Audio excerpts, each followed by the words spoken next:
한 주간 잘 지내셨나요? 잘 지내셨죠? 오늘이 2월 20일이죠. 입춘이 지난 지 벌써 2주가 지났는데 추운 것 같습니다. 추운 것 같아요. 실제로 춥고요. 기온은 한 겨울 그 추울 때보다 비슷하거나 1, 2도가 좀 이렇게 높은 것 같은데 더 추위를 많이 느낀 것 같습니다. 그래서 제가 이제 아는 친구 이제 한의사한테 물어보기도 하고 여러 가지 상식을 찾아보다 보니까 사람이 이 겨울철에 사람의 몸이 버티어 나가는데 에너지가 필요하고 어떤 기라고 합니까? 어떤 기운, 힘이 필요한데 그것이 많이 소진되어서 그것이 많이 낡아서 이제는 봄이 올 때가 되었다. 내가 나이가 들어서 추위를 느끼는 것이 아니라 이제는 이 에너지를 다 소진하고 이제는 화창하고 이제는 만물이 만개하며 꽃봉오리가 타들어갈 봄이 올 때가 되었다는 것이 더 추위를 느끼는 그런 신호라고 하더라고요. 사랑하는 에바다윗 청년 여러분, 반드시 봄은 옵니다.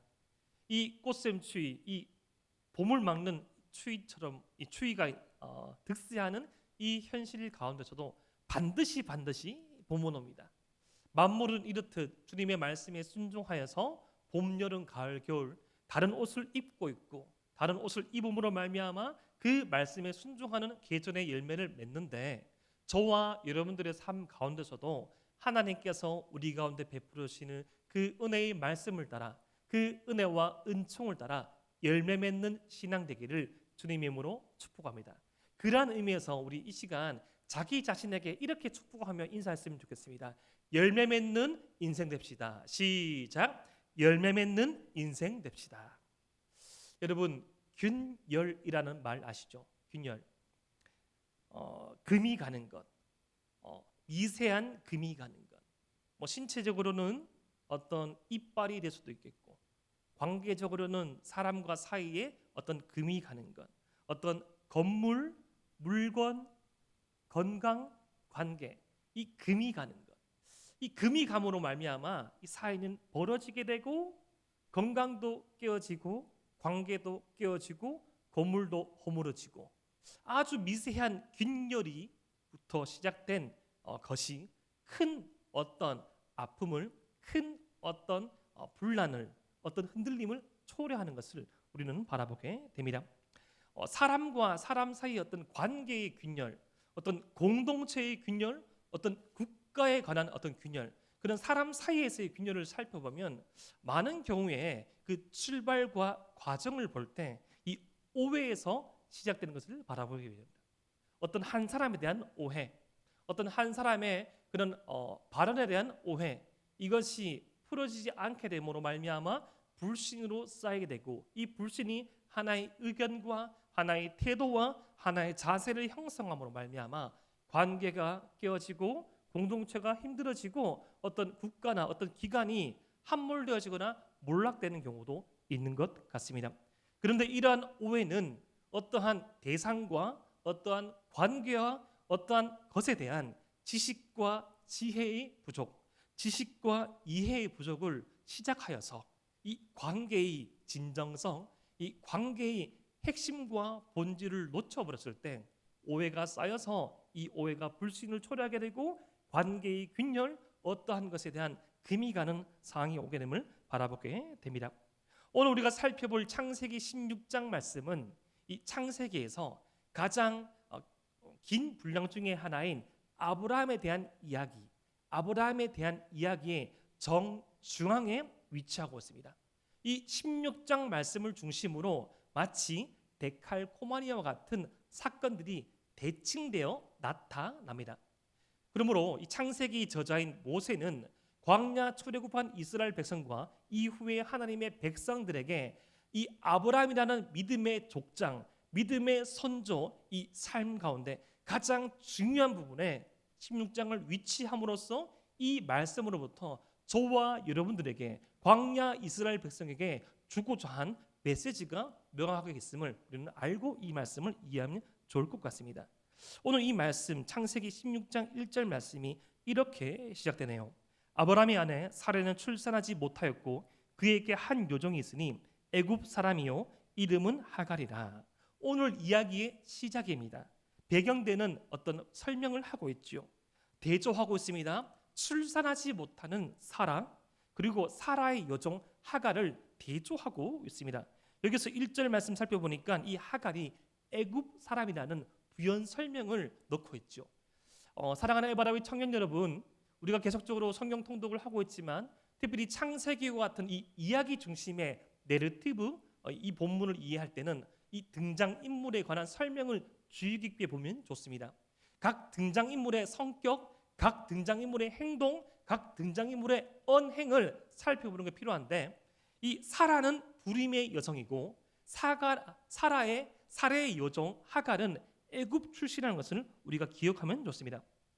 여기서 이 하갈이 애굽 사람이라는 거, 사랑하는 에바라비 청년 여러분, 제가 여러분들을 1년 한 2개월 정도 함께 동행하면서 성경에서, 구약 성경에서 애굽이 가지는 의미를 제가 몇 번 설명드렸죠.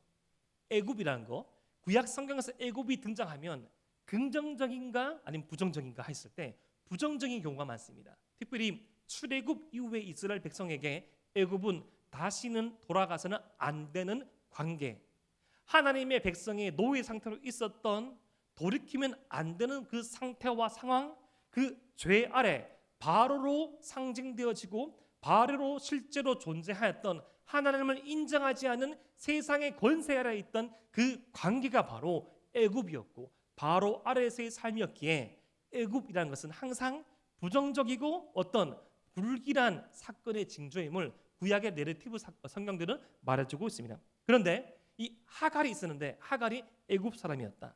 아마도 이 하갈은 이 아브라함과 사라가 창세기 12장 말씀에 약속의 땅을 떠나서 그 애굽에서 지냈을 때 이 바로가 그에게 어떤 보상물로, 지금 당시 어떻게 사람을 보상으로 주겠냐마는 지금 이 5,000년 이전쯤에 고대 근동 사회에서 어떤 재산이나 어떤 가치로서 사람을 취급하였기에 자유가 없던 노예를 바로가 아브라함과 사라에게 어떤 획득물로 선물로 준 것으로 우리는 생각할 수 있겠습니다.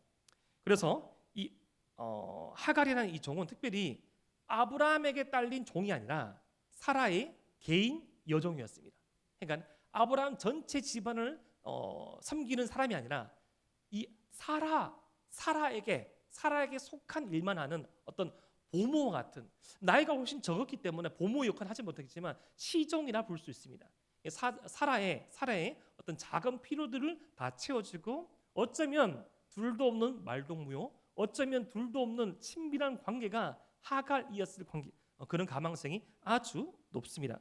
그런데 이 이어지는 2절 말씀이 어떤 사건의 발달을 제공합니다.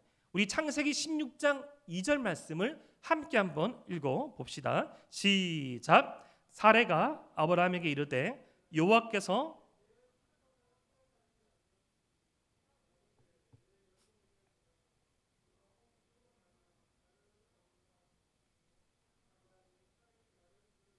아멘. 이 말은 이 사라의 첫 이 목소리입니다. 보이스. 창세기 11장 후반부에 시작되었던 아브라함 내러티브에서 아브라함의 믿음의 동반자, 아브라함의 부인이었던 이 사라가 처음으로 하는 내뱉는 말입니다. 그런데 이 처음 내뱉는 말이 그렇게 많이 긍정적이진 않죠. 뭐라고 말합니까? 먼저는 불평과 불만과 판단과 해석이 들어간 목소리가 있습니다. 여호와께서 내 출산을 허락하지 아니하셨으니, 지금 하나님께서 자신의 출산을 허락하지 않았다고 말하고 있습니다. 이것은 부분적으로 맞죠. 왜냐하면 아브라함과 장차 사라 사이에 태어날 그 자녀는 구원의 자녀로서 하나님의 계획 아래에서 출산되기 때문에 부분적으로 맞지만 이 전체적으로는 맞지 않은 말씀입니다.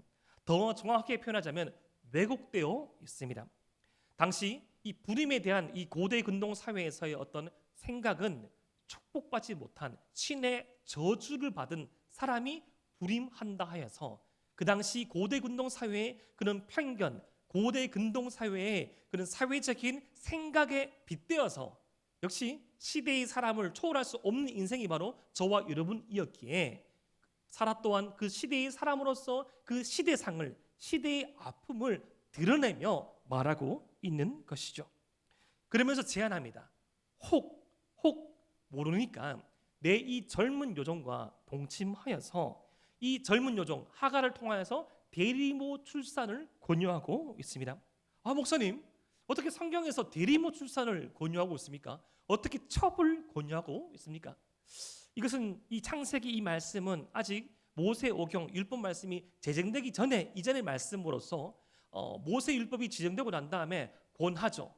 일부 일처제를 권합니다. 그런데 그런 권하고 있지만 한 가정에 한 남자와 한 여자가 가정을 이룰 것을 권하지만 이 왕정 시대에 안타깝게도 그런 일부 다처제의 모습이 일부 나오기도 하지만 하지만 이 모세오경 시내산 율법이 주어진 이후에는 한 남자와 한 여자가 가정을 이룰 것을 말하고 있고 그 시내산 율법이 제정되기 이전에 그 시대의 사람들 이 현 시대의 아브라함 시대의 사람들은 아직 율법이 제정되지 않았고 당시 고대 군농 사회에서 이 자녀를 가지지 못한 집에서 택하던 차선책으로서 대리모가 있었기 때문에 그 시대적 상을 쫓아서 이 아브라함과 사라가 대화를 나눈 것으로 우리는 이해합니다.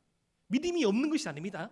아직 말씀이 완성되지 않았고 그 시대의 방법을 따라서 그렇게 건강하지 않지만 그렇게 정확하지 않지만 시대와 상황을 따라서 사라는 판단하고 말하였고 아브라함 또한 그 말을 듣고 있는 것입니다. 그녀는 지금 불안하죠. 그녀는 지금 불편해 있습니다. 믿음의 조상 자신의 남편 아브라함을 따라서 이 갈대아와 우르와 하란을 떠나서 가나안 땅까지 왔지만 이 땅 가운데 거주하고 있지만 약속의 땅 가운데 왔지만 아직 하나님께서 약속하신 이 약속의 땅 가운데 단 1평도 소유하지 못하였고 바다의 모래보다 밤하늘의 별만큼 많은 자손을 주겠다고 말씀하셨지만 아직 그 어떤 것도 확정되지 아니하고 안정되지 아니한 자신의 삶을 바라보면서 사라는 불편하고 불안했을 것입니다. 그래서 이들은 하나님의 구원의 약속을 성취할 목적으로 자신이 생각한 방법을 고안해낸 것이죠. 이 씨를 얻기 위한 약속의 자손을 얻기 위한 방법으로 당시 시대의 사람들이 택했던 대리모, 첩을 통한 이 두 번째, 세 번째 부인을 통한 이 출산을 꾀했던 것입니다. 지금 이들은 하나님의 뜻을 오해하고 있는 것이죠. 이 하나님의 뜻을 오해한 사라의 제안에 아브라함이 어떻게 반응합니까? 사라의 말을 듣습니다. 이어지는 말씀 창세기 16장 3절 말씀을 제가 한번 읽어드리겠습니다. 아브라함의 아내 사레가 그 요종 애굽 사람 하가를 데려다가 그 남편 아브라함에게 첩으로 준 때는 아브라함이 가나안 땅에 거주한 지 10년 후였더라. 지금 창세기 저자가 부연 설명을 더 심하게 하죠. 이렇게 하가를 준 이 시기는 아브라함과 사라가 가나안 땅에 거주한 지 10년이 지났다고. 약속의 하나님의 말씀을 쫓아서 자신의 본토 친척 아버지 집을 떠나서 이 낯선 곳으로 온 지 10년이 지났다는 것이죠. 사랑하는 에바라위 청년 여러분, 10년이면 강산도 변하지 않습니까? 10년이면 어느 한 분야에 전문가가 될 수 있는 시간입니다. 여러분 10년이면 어느 한 분야에서 업적을 남길 수 있는 시간이에요. 잘 먹고 잘 살고 있었어요. 부와 명예와 관계 또한 훌륭했습니다. 하지만 하나님의 말씀을 쫓아서 하나님의 명령을 쫓아서 그 모든 것들을 제쳐두고 가나안 땅으로 온 지 10년이 되었지만 하나님께서 약속하신 것이 그 어느 것 하나도 이루어지지 않았습니다. 그러한 상황 가운데, 그러한 현실 가운데 아브라함과 사라는 이 선택을 한 것이죠. 대부분의 경우에서 이 말씀을 이렇게 접근하는 경우가 많아요. 이것은 아브라함의 믿음이 모자라서이다. 이것은 사라가 불신앙했기 때문이다. 이것은 사라와 아브라함이 하나님을 믿지 못했기 때문이다. 하지만 우리는 다시금 말씀을 심도 있게 살펴보기 원합니다. 다시금 이 말씀을 2020년도를 살아가는 저와 여러분들의 현실 가운데 대입하여서 살펴보길 원합니다. 여러분 생각해 보십시오. 하나님께서 여러분에게 주신 어떤 사명이 있습니다. 꿈이 있습니다. 비전이 있습니다. 그 약속의 말씀을 따라서 100%는 아니지만 한 걸음 한 걸음 믿음으로 나갔고 몸부림치고 또 몸부림치고 몸부림쳐서 살아왔습니다. 약속의 공동체를 하여서 이 공동체에 머물렀고 하나님께서 이 섬김을 권유받아서 어떤 선배의 명을 따라서 어떤 선생님의 권유를 따라서 주일학교를 섬겼습니다. 1년이 지났습니다. 2년이 지났습니다. 3년이 지났습니다. 10년이 되었습니다. 하지만 여전히 공동체의 변화의 조짐이 없고 여전히 내가 몸담고 있고 섬기고 있는 이곳 가운데 어떤 변화의 모습이 없습니다. 여전히 10년 전에 있었던 문제가 아직까지도 현존하고 있고 앞으로도 함께할 것 같습니다. 그 가운데 다른 방법을 선택해 보는 것, 그 가운데 하나님께서 내게 말씀하신 것에 더하여서 나의 생각과 나의 판단으로 더 어떠한 계획을 하는 것이 불신앙일까요? 우리는 상당수의 불신앙과 오해를 헷갈려하는 수가 많습니다.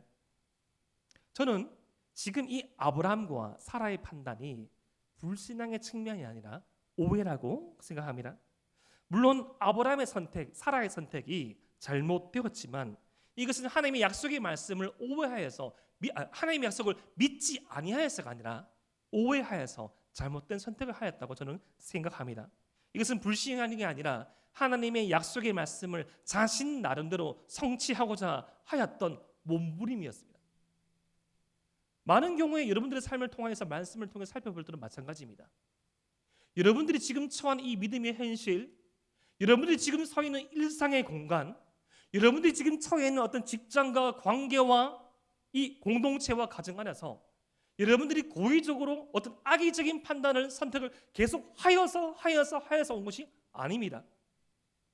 신앙을 점수로 환산할 수 없지만 100점짜리는 아니지만 그럼에도 불구하고 나름대로 오답노트를 수정해 가면서 약속된 하나님의 말씀을 붙잡고 한 걸음 한 걸음 나왔고 버티고 있었고 또 살아왔고 또 눈물 흘렸고 또 기도하였고 속한 공동체에서 섬김을 하였고 주의 약속의 말씀을 따라서 믿음의 선배들의 발자취를 따라서 더 나은 미래를 향하여서 더 나은 믿음의 공동체를 향하여서 몸부림친 삶의 결과가 선택의 결과가 오늘일 가망성이 상당히 많습니다. 그것은 여러분의 삶이 불신앙의 연속이 아니라 신앙의 연속이었으며 나름대로 몸부림치고 약속된 하나님의 말씀을 붙잡고 살아왔던 발걸음이라고 저는 믿어 의심치 않습니다. 하지만 그 사이사이에서 하지만 그 과정 사이사이에서 균열이 있을 수 있다는 것이죠. 불순물이 끼일 수 있다는 것입니다. 각도가 묘하게 틀릴 수 있다는 것이죠. 처음에는 작은 균열이었고 처음에는 미세한 방향의 전환이었지만 이 작은 틈이 작은 균열이 큰 차이를 나타내게 되며 작은 각도가 선을 그었을 때 다른 방향으로 갈 수도 있다는 것입니다. 저와 여러분들에게 2022년도를 살아갈 이 믿음의 현실을 살아가는 성도들에게 필요한 것은 이 균열이 메워지는 것입니다. 이 차이가 좁아지는 것입니다. 이 각도가 수정되는 것입니다. 이 하나님의 약속의 말씀을 오해한 아브라함과 사라가 이제 선택을 하게 됩니다. 그 선택이 창세기 16장 4절 말씀에 이러한 선택과 결과로 나타납니다.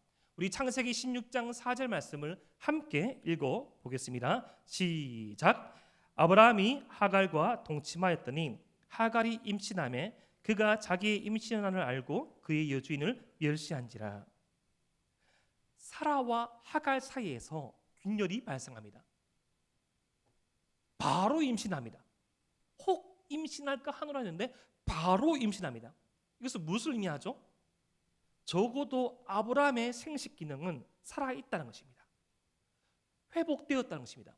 제가 나중에 다음 주에 이 믿음의 여정 전반부 말씀을 마무리하면서 이 설명하겠지만 로마서 말씀을 대칭하여 설명하면 아브라함의 이 생식 기능이 회복되었습니다. 확인된 거예요. 바로 임신됩니다. 그런데 하라와 사라의 관계 가운데 균열이 생깁니다. 사라가 기대한 것과는 전혀 다른 180도의 상황이 발생하는데 이 관계가 주객이 전도됩니다. 역전되고 역행됩니다. 하갈은 마치 자신이 주인처럼 행동합니다. 일반적인 행동은 아니에요. 당시 고대 군동의 문헌을 살펴보면 이 대리 출산을 하는 이 부인이 아닌 다른 그런 여성들은 자신의 지위를 알고 있습니다. 자신이 놓는 그 아이로 말미암아 자신의 지위가 격상되는 경우는 거의 없었습니다. 여러분, 다른 말씀, 이 아브라함과 사라의 후손, 손주인 야곱의 경우를 한번 살펴보십시오. 야곱에게는 두 명의 부인이 있었죠. 레아와 라헬이 있었습니다. 레아와 라헬이 출산의 경쟁을 하죠. 출산의 경쟁을 할 때 이 비라와 실바라는 첩이 끼어들게 됩니다. 비라와 실바가 몇 명의 자녀를 낳았지만 하갈처럼 행동하지 않아요. 자신에게 정식 부인의 위치를 요구하지 않습니다. 이것은 분명 하갈은 다른 어떤 의견의 개입이 있었던 것이죠. 그녀는 아마도 10년 넘게 아브라함의 집안에 머물면서 이 아브라함의 집안에 허락된 약속의 말씀을 알 가능성이 대단히 많습니다. 여러분 아시죠? 축복권, 장자권에 대해서 오해했던 야곱과 에사가 어떻게 싸웠습니까? 축복권, 장자권에 대해서 오해했던 야곱은 평생을 이 분열의 삶을 겪기 이전에 사람을 속이면서, 하나님을 속이면서 축복을 획득하려고 하였죠. 자신의 집안, 이 자신의 할아버지 아브라함 이후에 흘렸던 축복에 대한 말씀을 오해해서 축복이라는 것은 사람의 힘으로 쟁취하는 것, 사람이 또 다른 사람을 이겨서 획득하는 것으로 알고 형을 속이고 아버지를 속이고 외삼촌까지 속이면서 축복권을 획득하려고 했습니다. 오늘 이 말씀에서 명백하게 드러나지는 않지만 우리가 살펴볼 수 있는 것은, 분명히 알 수 있는 것은 하갈의 행동이 고대 근동 사회의 그런 어떤 여인, 다른 대리모와는 다른 행동을 하고 있다는 거예요. 그녀는 다른 것을 알 가능성이 많았습니다. 오해했던 것이죠. 자신이 축복의 씨앗을, 축복의 자손을 놓을 수 있다는 가망성을 알게 되자 죽이기 전도되어서 착각했던 것 같습니다. 이 사라와 하갈 사이에 균열이 생기자 사라가 이렇게 아브라함에게 말합니다. 창세기 16장 5절 말씀을 함께 한번 읽어보겠습니다. 시작. 사라가 아브라함에게 이르되 내가 받는 모욕은 당신이 받아야 옳도다.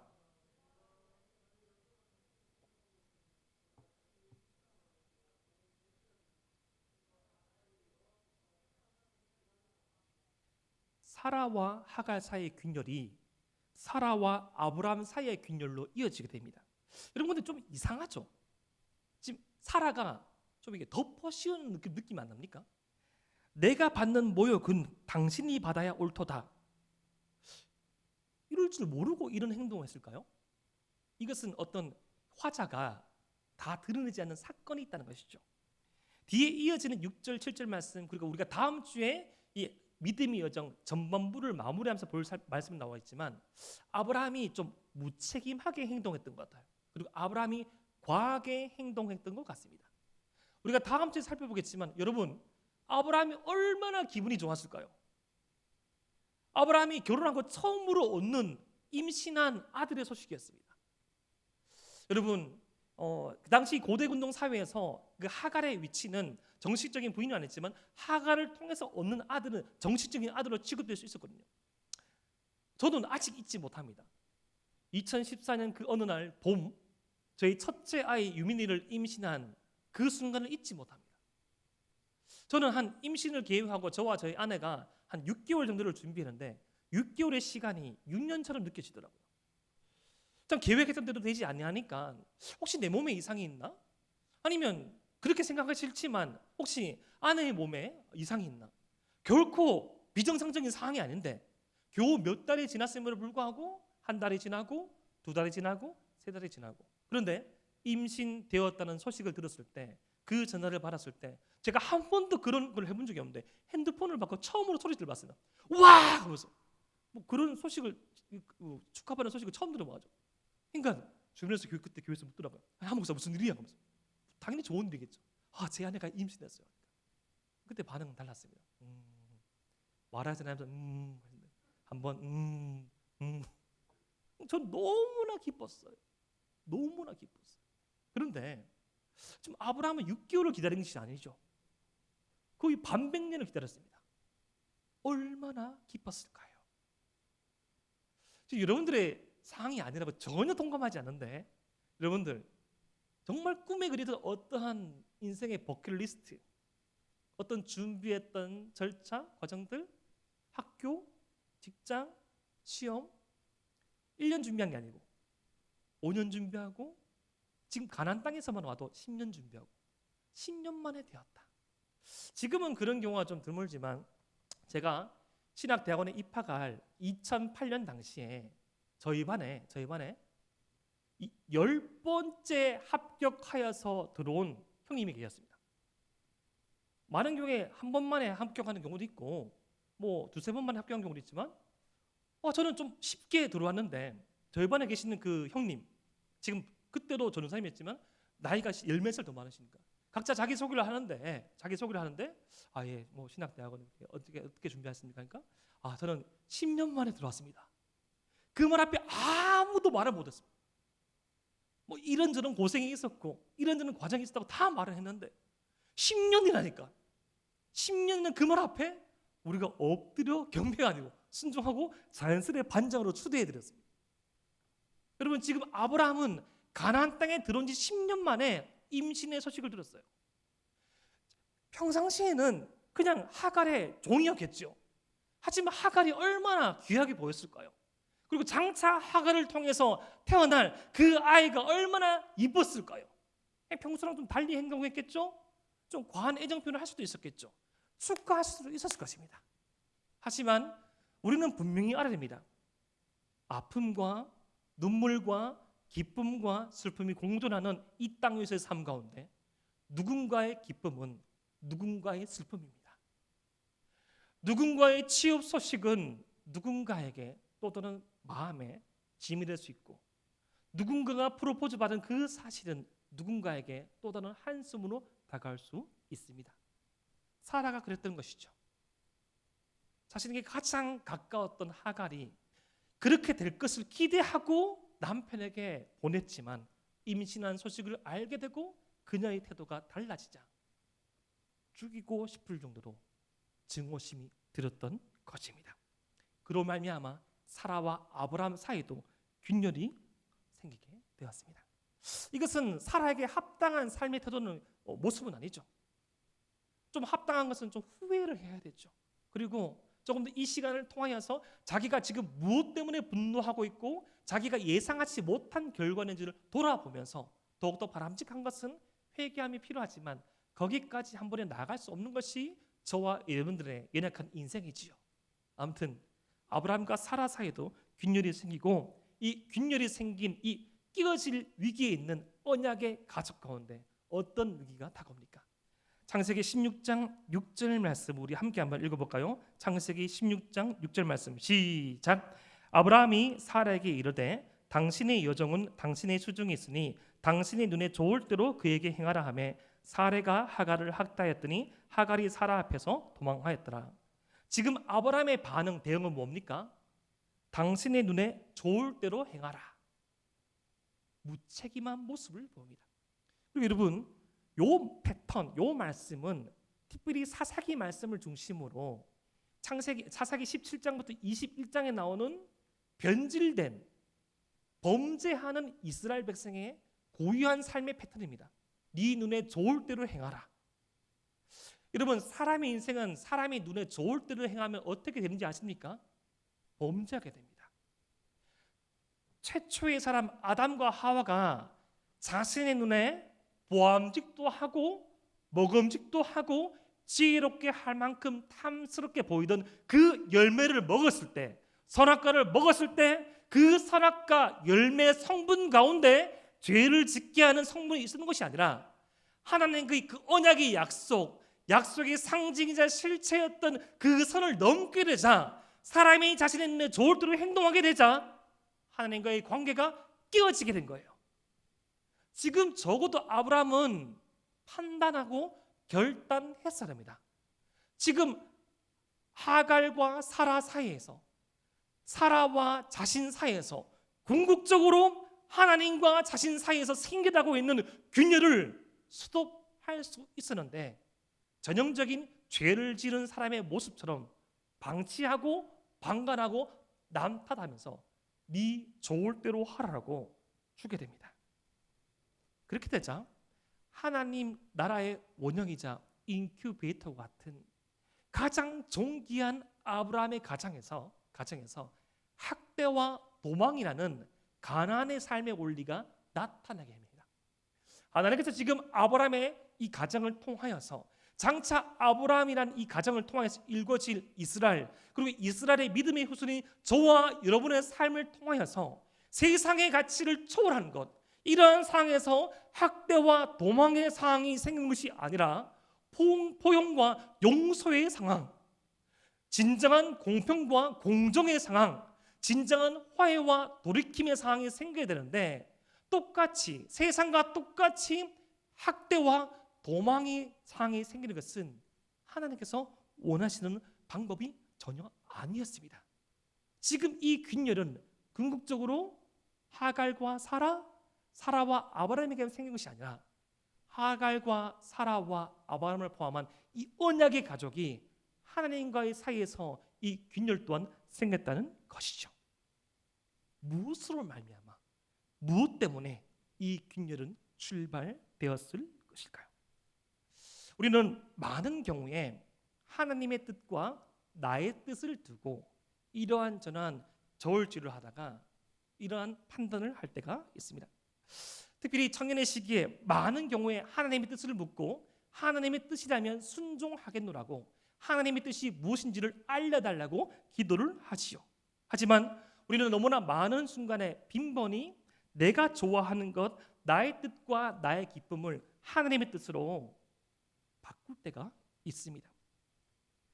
내게 좋은 일이 벌어지거나 내 감정이 상하지 않게 되고 내 감정이 더 좋아지고 행복감을 느끼는 순간, 기대 이상의 결과를 나타내거나 기대 이상의 이익을 얻거나 형통한 일을 만날 때, 그때가 하나님의 뜻이라고 오해할 때가 있다는 것입니다. 아브라함이 이 하갈의 임신으로 나아가서 이스마엘의 출산으로 하나님의 뜻이 이루어졌다고 철석까지 믿었지만 창세기 화자는 그곳에 하나님의 뜻이 없음을 밝혀주고 있습니다. 내 뜻이 이루어질 때, 내 뜻이 형통하게 이루어질 때, 그때가 하나님의 뜻이 아닐 수 있다는 것입니다. 반대적으로 나의 삶과 나의 정황과 나의 이 일들이 잘 풀리지 않을 때 하나님의 뜻이 수도 있습니다. 내가 처한 이 상황이 곤고할 때, 내가 이 고난과 어려움과 힘든 가운데 처할 때, 이것이 하나님의 뜻이 아닌 것이 아니고 하나님께서 선한 뜻을 살펴두신 주님의 숨겨진 길일 수 있다는 것도 우리가 잊지 말아야 합니다.